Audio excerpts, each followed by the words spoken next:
잘 아시는 것처럼 모세는 이스라엘 백성들을 애굽에서 건져낸 출애굽의 영웅입니다.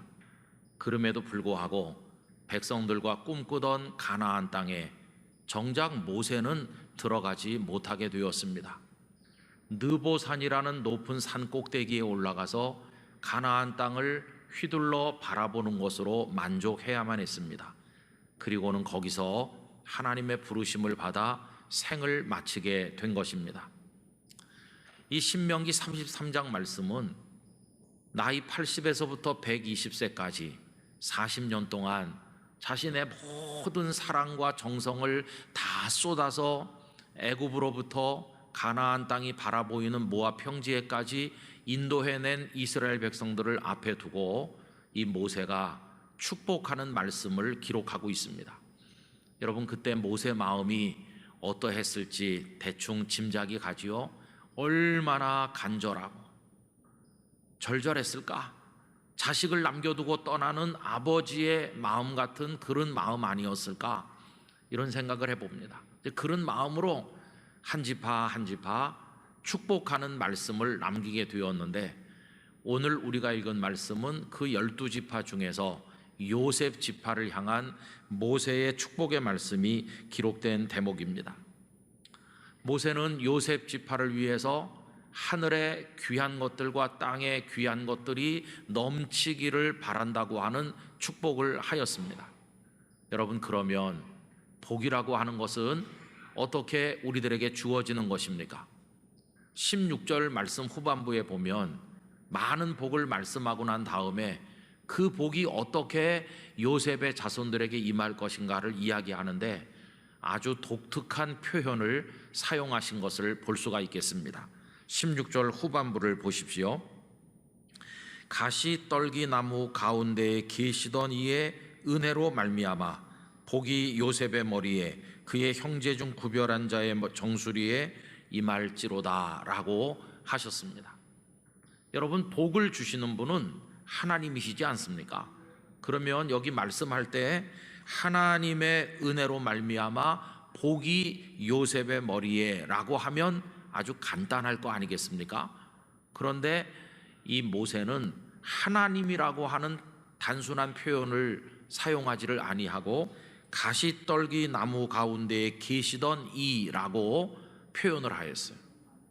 여러분, 하나님이라고 하면 누구나 다 알아들을 수 있을 텐데, 누구나 알아들을 수 있는 그 표현 대신에 듣는 사람이 잘 알 수 없는 가시떨기 나무에 계시던 이라고 표현을 했다는 것입니다. 그는 왜 굳이 이렇게 표현을 했을까? 이걸 중심으로 해서 오늘 말씀을 생각해 보고자 하는 것이죠. 여러분, 여기 가시떨기 나무에 계시던 이 계신다라고 번역된 샤칸이라고 하는 히브리어 단어는 그냥 잠깐 있다가 가는 걸 말하는 게 아니라 오랫동안 머무는 것을 이야기하는 뜻이 그 속에 있어요. 그래서 영어 성경들을 보면 dwell이라고 하는 동사를 사용했어요. 잠깐 있다 가는 게 아니라 거기 산다고 하는 의미를 담고 있습니다.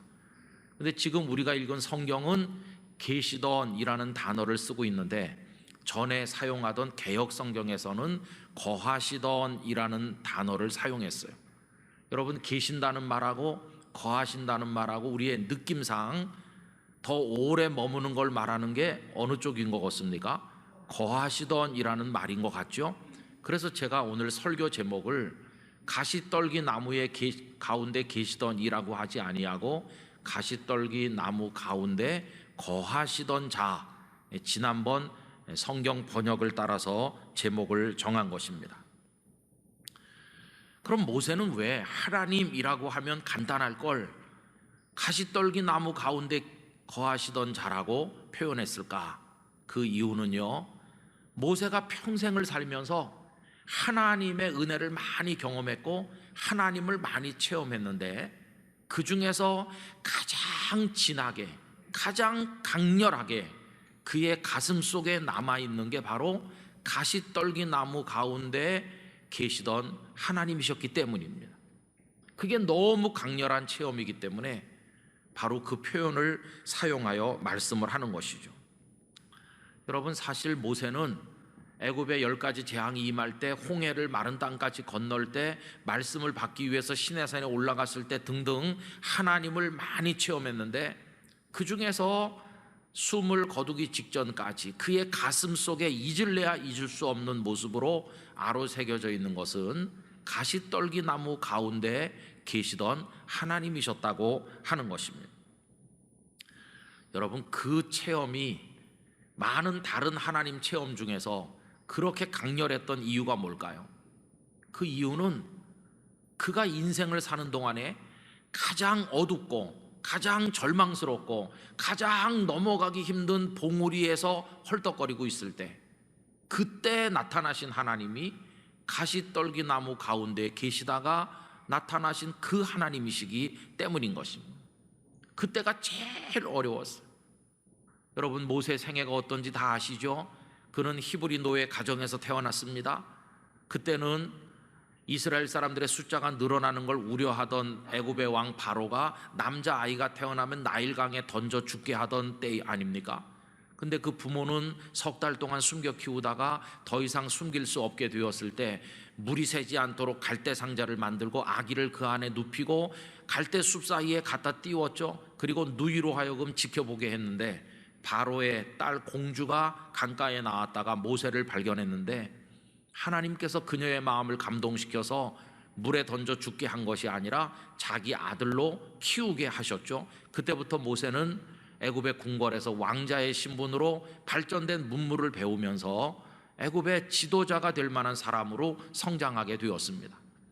그런데 언제인지는 모르지만 그는 자신의 몸속에 애굽 사람의 피가 흐르는 것이 아니라 저 노예 백성 이스라엘의 피가 흐른다는 걸 알게 되었고, 나이가 40세쯤 되었을 때 이스라엘 사람을 도우려다가 애굽 사람 한 명을 죽이는 결과를 가져오게 됐죠. 모든 게 들통이 나면서 그는 다 버리고 도망하는, 도피하는 신세가 되었는데, 그가 간 곳은 기다리고 있는 건 모래바람밖에 없던 미디안 광야였습니다.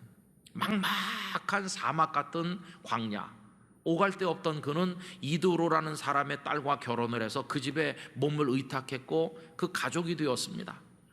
처음에는 그래도 누군가가 자신을 찾아오지 않겠나 기대를 했겠지만 그는 세상으로부터 완전히 잊혀진 존재가 되었습니다.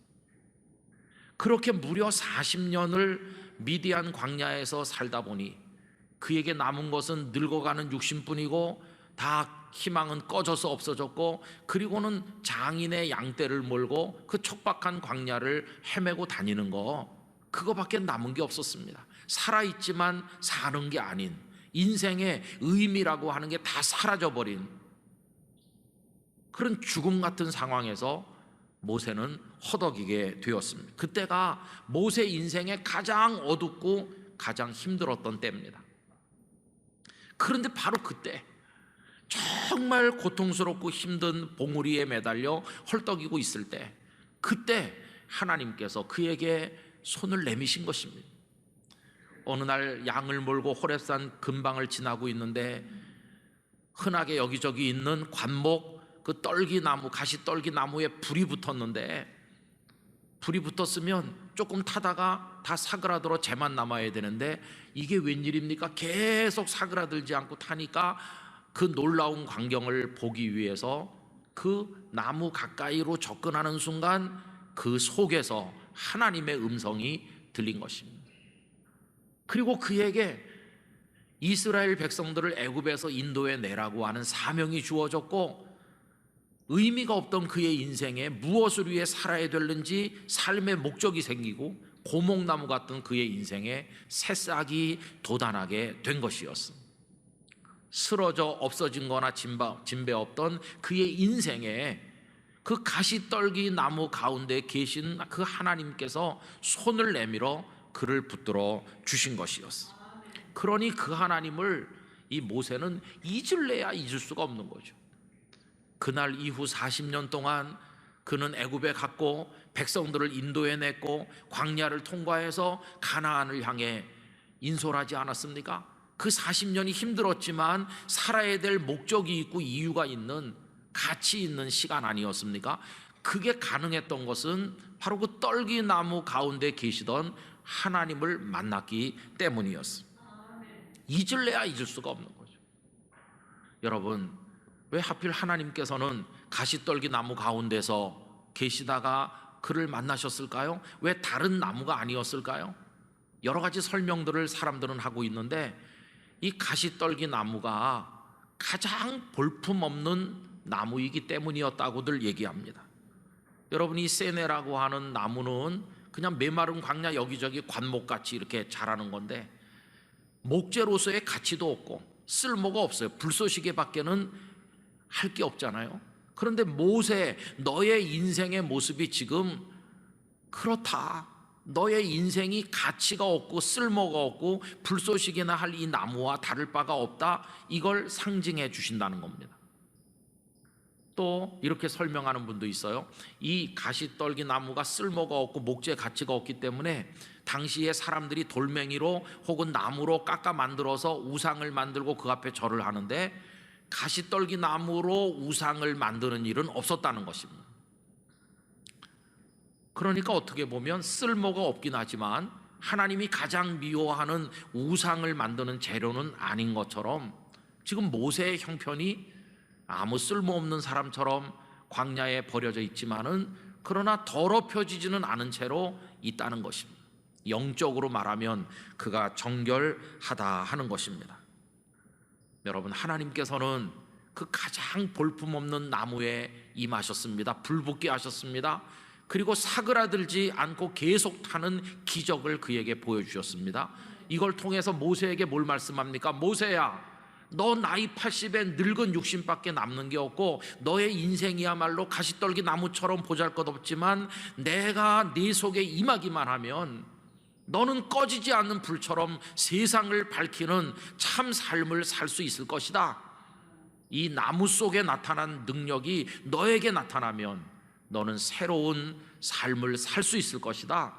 이렇게 말씀해 주시기 위해서 그런 모습으로 나타나셨다 하는 것입니다. 모세는 그 하나님을 잊을 수가 없죠. 여러분, 가시떨기 나무 가운데 거하시던 자, 이 하나님은요, 모세에게 어떻게 느껴졌을까요?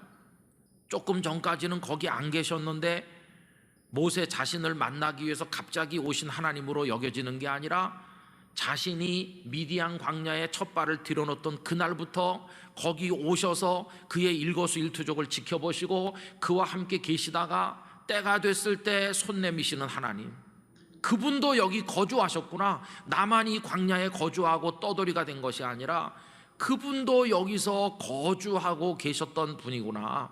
이렇게 느껴지면서 세상 사람으로부터 잊혀지고, 그리고 많은 애굽의 부귀영화로부터 잊혀진 존재가 되었지만 하나님, 그분은 자신과 늘 거기 같이 계셨던 하나님이라는 걸 생각하게 되었을 때, 여러분, 그 하나님을 그가 어떻게 잊을 수가 있겠습니까?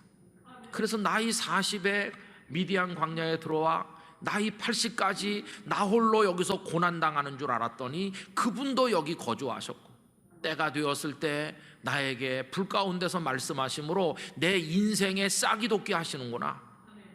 그래서 그는 그 하나님을 너무 강하게 만났기 때문에 이제 120세가 되어서 세상 떠나기 직전이 되었는데도 그 하나님의 모습이 가슴 속에 깊이 깊이 새겨져 있는 거죠. 그래서 요셉 자손을 축복할 때 가시떨기 나무 가운데 계시던 이라고 하나님을 표현하게 되었다는 것이에요. 자, 그럼 성도 여러분, 이스라엘 지파가 12지파가 있는데 왜 다른 지파에는 이 표현을 사용하지 않고 요셉 지파에게만 이 독특한 표현, 모세의 가슴에 가장 귀하게 간직된 이 표현을 사용했을까요? 그 이유는 12지파의 조상이 된 그 12명의 야곱의 아들들 중에서 요셉이야말로 그 역시 가장 어렵고 힘든 순간에 하나님을 만난 체험이 있는 사람이기 때문이에요. 여러분, 요셉이 누굽니까? 요셉 지파의 손조 아닙니까? 그는 야곱의 11번째 아들로 태어나서 사랑받았지만 형님들이 그를 미워해서 애굽의 노예로 팔아버렸고, 여러분, 형님들, 가족들에게 팔린 사람 얼마나 처참하겠어요. 그리고는 그렇게 의롭고 선하게 살았음에도 억울한 누명을 쓰고 깊은 감옥에 떨어져서 그 감옥에서 풀려날 희망이 없는 지경에 이르고 보니까 얼마나 고통스러웠겠어요. 모세는 미디안 광야에서 모래바람으로 고통받았다면 요셉은 음습한 희망 없는 감옥 속에서 두려움 속에서 고난받았어요. 이 두 사람이 다 그 인생의 봉우리 넘기가 너무 어려워서 헐떡거리고 죽을 것 같은 그때 모세도 하나님 만났고 요셉도 거기서 하나님을 만난 것이었어요. 어떻게 요셉이 그 감옥에서 나올 수 있었습니까? 역시 손 내밀어 주신 분은 하나님이셨습니다. 하나님께서 꿈을 해석할 지혜를 그에게 주셨고 애굽 왕 바로의 꿈을 해석하게 하셨고 그는 그 감옥에서부터 하루아침에 애굽의 총리가 되어서 다가오는 흉년 가운데 애굽의 백성들을 살려낼 사명을 감당하게 되질 않았습니까? 그래서 그는 애굽 사람들도 살게 하고 그 가나안에 있던 가족들도 살아남도록 구원하는 역할을 감당하게 된 것이었어요.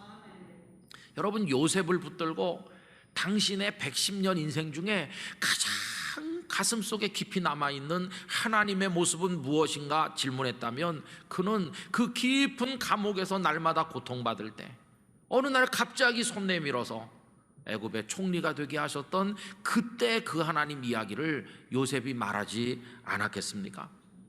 여러분, 이런 분들은 한평생 쭉 살면서 봉우리를 넘고 또 넘고 지치고 쓰러지고 또 힘들고 어려운 많은 과정을 견딜 때 그 중에 어떤 순간, 인생의 전환점과 같은 결정적인 순간에 손 내미시는 하나님을 만났던 것이, 그 하나님이 가슴 속에 깊이 깊이 새겨져서 숨을 거두는 순간까지도 그때 그 장면이 잊혀지지 않고 그 장면 속에 계시던 하나님을 잊을 수가 없는 것이.